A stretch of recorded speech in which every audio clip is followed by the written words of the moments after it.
Spoke discussion. Maybe it reflected the pressures she experienced herself. Maybe it was a passing remark with no deeper meaning at all. Or maybe it's impossible to fully understand because only Sarah truly knows what the other side is, the public figure whose later controversies left Ruthie openly admitting that she felt disappointed by what had emerged over the years. Those two versions don't necessarily cancel each other out. In fact, they may explain why Ruthie's reflections have resonated with so many people. Real life is rarely as simple as the headlines suggest. A person can leave lasting positive memories while also making choices that change how others see them later. Holding both of those ideas at the same time isn't easy, but it's often closer to reality than choosing one version over the other. And perhaps that's why Sarah's reported advice continues to provide could make an enormous difference. That's exactly why Ruthie's comments have surprised so many people. When she recently reflected on those years, she didn't describe Sarah as cold, hostile, or difficult. Quite the opposite. Her disappointment comes from revelations that emerged many years later. That creates an uncomfortable contrast. How can someone leave such a warm personal impression while later becoming associated with controversy? Ruthie openly acknowledged that Sarah was welcoming and kind to her. Those positive memories haven't disappeared, even though her opinion of Sarah has changed over time. And that's what makes this story far more complicated than a simple disagreement. Instead of claiming that Sarah mistreated her personally, Ruthie has explained that Ruthie has shared that memory herself. The mystery is why those words still echo today, leaving every listener to decide for themselves what they truly meant. Was Sarah Ferguson's warning to Ruthie Henshall a hidden truth about royal life, or simply misunderstood, less like an isolated anecdote, and more like a reminder that private moments can carry unexpected weight decades later? And perhaps that's the real takeaway from this story. The mystery isn't whether Sarah Ferguson actually said those words she intended. Whatever the answer may be, one thing is certain: that brief conversation has taken on a significance neither woman could have imagined at the time. Sometimes history isn't rewritten because new facts emerge. Sometimes it's revisited because our perspective changes. Looking back through the lens of everything that's happened since, Ruthie's memory feels that surrounded it. And according to Ruthie, Sarah Ferguson stood out almost immediately. While many people imagine royal gatherings as formal and distant, Ruthie's memories paint a different picture when it comes to Sarah. She has recalled that Sarah always welcome would have meant a great deal. After all, entering any close-knit family can feel intimidating. Entering Britain's royal family is an entirely different experience. Every interaction carries expectations, traditions, and unspoken rules that most people never have to think about. Having someone already established within the family extend a friendly hand always made an effort to include her whenever they were together. Rather than leaving her standing awkwardly on the sidelines, Sarah reportedly brought her into conversations and helped her feel comfortable among relatives who had known one another for years. For someone dating a prince, that kind of heated public controversy. That's an important distinction because it reminds us that personal experiences and public reputations don't always tell the same story. Over the years, Sarah Ferguson's name appeared in headlines for a wide range of reasons. Some stories focused on her charitable work and efforts to rebuild her life after leaving full-time royal duties. Others centered on financial difficulties, media criticism, and associations that attracted intense public scrutiny. Each knew Ruthie. Sarah helped make that transition easier. Those memories haven't disappeared. Even now, Ruthie hasn't denied the kindness she experienced firsthand. Instead, she's drawn a clear line between the Sarah she knew personally and the Sarah who later became the focus of resentment. Often comes from believing someone was capable of being better. Ruthie's comments suggest that she never forgot the kindness Sarah showed her. Instead, she struggled to reconcile those memories with later reports that left her questioning the woman she once respected. That emotional conflict is probably why so many people have attract criticism later. Those two realities can exist side by side, even if they seem impossible to reconcile. That's why Ruthie's reflections feel so different from the usual with this story. It's easy to place public figures into simple categories: hero or villain, admired or criticized. Real life is rarely that straightforward. People can leave positive impressions on those around them, while also making decisions that Critics, however, sometimes viewed those same qualities very differently, arguing that her informal style didn't always fit the traditions of the monarchy. Whether those criticisms were fair or not, they created enormous pressure that followed Sarah throughout much of her royal life. Now think back to Ruthie. She wasn't a royal. Becoming part of the royal family wasn't simply about marrying a prince. A casual comment could be analyzed endlessly. Even moments meant to be private often became subjects of public debate. It's a level of scrutiny that very few people ever experience, and for someone who had entered royal life with an outgoing and spontaneous personality, adapting to those expectations wasn't always easy. That's one reason Sarah Ferguson attracted so much attention. Supporters often described her as approachable, energetic, and refreshingly natural. Good. We'd love to hear your thoughts in the comments. Don't forget to like, share, and subscribe. Public interest in the royal family has reached another level. Every interview, every memoir, every documentary, and every previously overlooked story has encouraged people to revisit the past to reveal hidden palace secrets. Instead, she spoke candidly about her own experience. She remembered Sarah as welcoming and kind during the years she dated Prince Edward, but she also admitted that what had emerged about Sarah over the years left her deeply disappointed. She even made it clear that they are no longer in touch. Those comments struck a chord because they felt passed with fresh eyes. Moments that once seemed ordinary are now being examined alongside everything that's happened since. Suddenly, old conversations don't sound quite so ordinary anymore. That's exactly what has happened here. When Ruthie recently reflected on Sarah Ferguson, she wasn't making wild accusations or claims of later events. That's exactly what appears to have happened here. Sarah's reported advice, "Get out while you can," didn't become remarkable because the words changed. They became remarkable because the circumstances around them changed. The more Ruthie reflected on Sarah's public journey, the harder it became to dismiss that comment as nothing more than a passing joke. But here's the question that still hasn't been answered. Was Sarah speaking about her own difficult experiences inside royal life? Or was there another reason those words stayed with Ruthie for so many years? The deeper we look into Sarah Ferguson's story, the more complicated that simple sentence becomes. Behind Sarah's words lies a deeper mystery. Was her advice a simple reflection of royal struggles, or a hidden glimpse? And ask whether its true meaning was ever understood in the first place. The warning behind those words carries a different weight as memories collide with unexpected revelations. Did Sarah's advice hide a deeper truth? Could Ruthie's experience change how we see the entire story? And what final meaning emerges when the past is finally revisited? Stay tuned. The words remain. All right, so after everything we've explored, we're back where this story began, with one simple sentence that refuses to fade away. Get out while you can. On the surface, it's only 5 words. But after hearing Ruthie Henshall reflect on her years, mystery about private conversations, public reputations, and the way hindsight reshapes even our clearest memories. And that brings us to the final chapter, where we return to the sentence that started it all decades ago suddenly becomes the subject of endless discussion, because people now see it through an entirely different lens.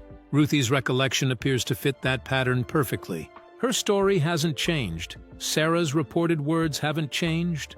What has changed is the public's understanding of everything that happened afterward. That's why so many people are revisiting that simple sentence lives before people are ready to understand it. Years later, when circumstances change, those same words can suddenly feel far more significant than they ever did before. Think about how often that happens. An old interview resurfaces. A forgotten photograph goes viral. A comment that barely attracted attention, and asking whether it reflected something deeper about life inside the monarchy. But perhaps the biggest reason this story continues to resonate is that it doesn't offer an easy conclusion. Instead, it leaves us with a lingering. Despite once sharing a friendly relationship, Ruthie confirmed that they are no longer in contact. It wasn't presented as the result of an argument or personal falling out. Instead, she suggested that the developments surrounding Sarah in recent years. Often do we look back at something someone said years earlier and suddenly hear it differently because of everything that's happened since. A sentence that once seemed ordinary can take on an entirely new meaning when viewed through the lens had changed how she viewed the relationship altogether. That distinction is important because it shows this isn't a story about old grudges. It's about how new information can reshape old memories. Think about that for a moment. How often? Now, if you'd heard that years ago, you probably wouldn't have thought much of it. It could have been a joke, a light-hearted comment, or even Sarah's way of poking fun at the pressures of royal life. Nobody stopped to ask what she really meant, and Ruthie herself didn't appear to treat it as a warning. Life moved on. Prince Edward and Ruthie eventually went their separate ways, and that brief conversation faded into the background.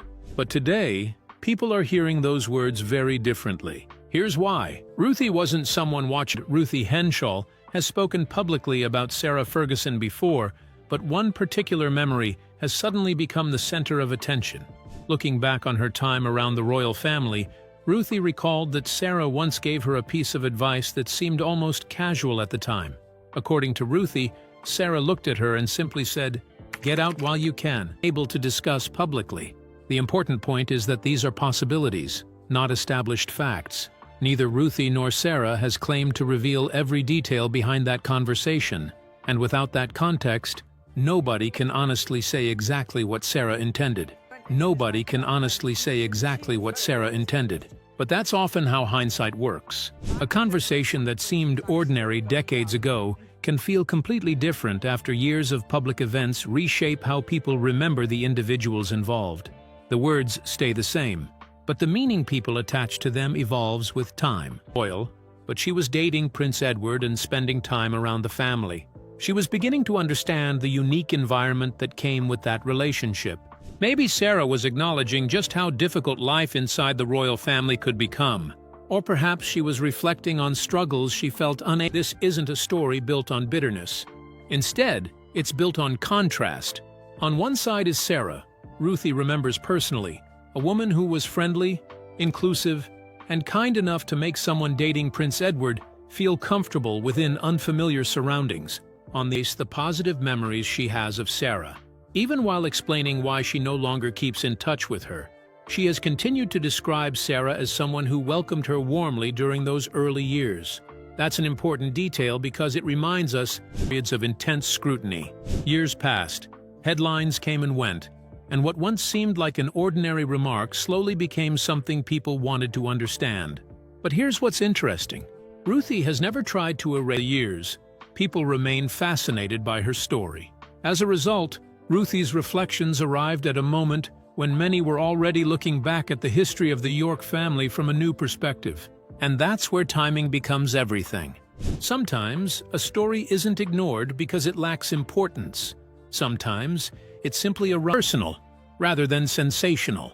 People weren't hearing from another royal commentator trying to interpret events from the outside. They were hearing from someone who had actually shared meals, conversations, and family occasions with members of the royal family. That kind of perspective naturally carries a different weight, even when it's based on personal memories rather than dramatic revelations.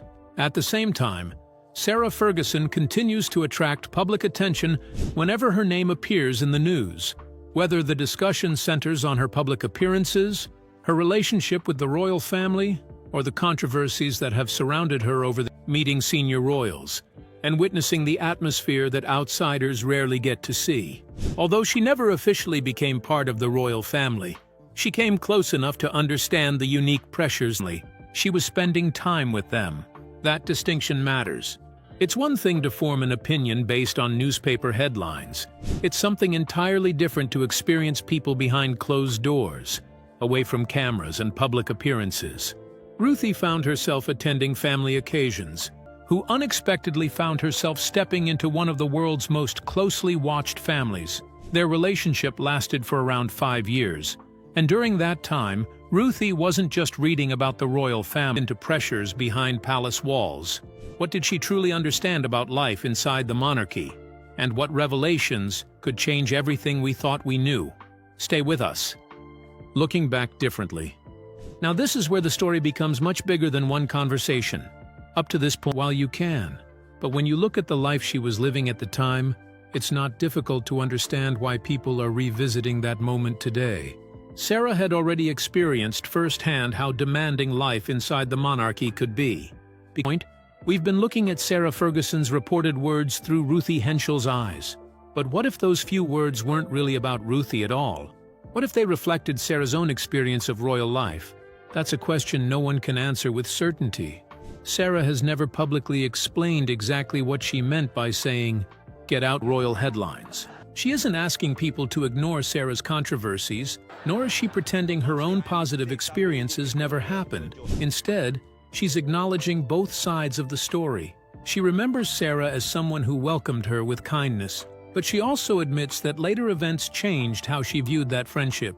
And perhaps that's what makes Sarah's reported warning even more intriguing today. If Ruthie still remembers the warmth, yet no longer shares the same admiration, what exactly happened between those early royal days and the person she eventually came to see? That's the question that leads us to the next chapter, where we explore why Ruthie chose to speak about all of this now, after so many years of silence. Decades later, why are Sarah's forgotten words suddenly and someone who went out of her way to make others feel included? But time has a way of changing how people see the past. As the years went by, Sarah Ferguson remained one of the most recognizable figures connected to the royal family. Even after her divorce from Prince Andrew, she continued to be shadowed by constant scrutiny. For most people, those headlines were simply another chapter in the never-ending story of the royal family. But for Ruthie, they carried a different weight. Unlike millions of readers, she wasn't watching a stranger's reputation unfold. She was watching someone shaking headlines, sometimes for charitable work and public appearances, but just as often for controversies that kept drawing media attention. Each new story seemed to add another layer to an already complicated public image, and gradually, the cheerful, approachable Duchess many people remembered became reflections have resonated with so many royal watchers. She isn't speaking as a tabloid commentator or a palace insider trying to settle old scores. She's speaking as someone whose perspective was shaped first by personal experience and only later by public events. And as those public controversies that change how old friends see them, is it possible for both versions of a person to exist at the same time? Or does time simply reveal qualities that weren't obvious in the beginning?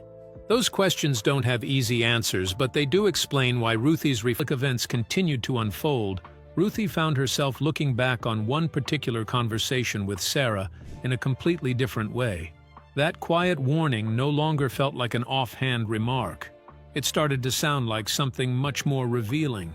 Years later, headlines that forced Ruthie to question mystery. Inside Edward's Circle. Now this is where the story gets even more interesting.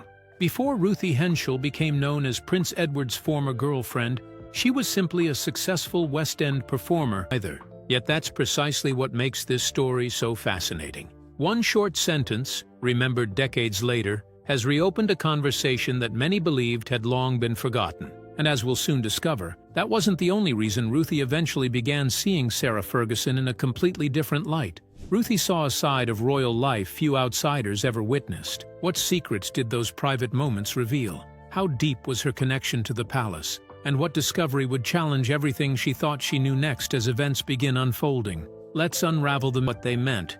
Ruthie didn't present them as a dramatic warning, and there was no reason for anyone else to question them.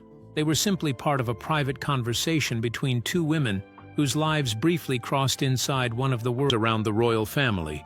Those words don't sound nearly as ordinary as they once did, not because anyone has uncovered new evidence explaining them, but because time has changed the way people hear them. That's what makes this story so compelling. When Sarah Ferguson reportedly said those words, there was no public debate about the world's most famous families.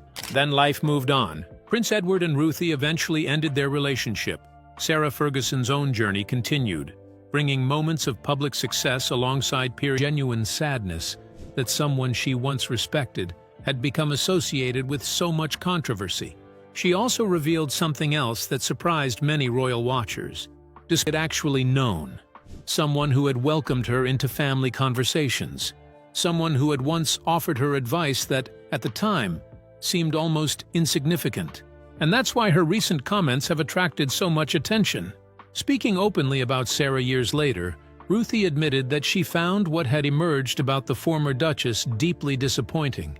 She explained that Sarah had always been kind to her personally, making it even harder to reconcile those positive memories with the stories that later dominated public discussion. Rather than attacking Sarah as a person, Ruthie expressed, "It's not surprising that disappointment would eventually outweigh admiration."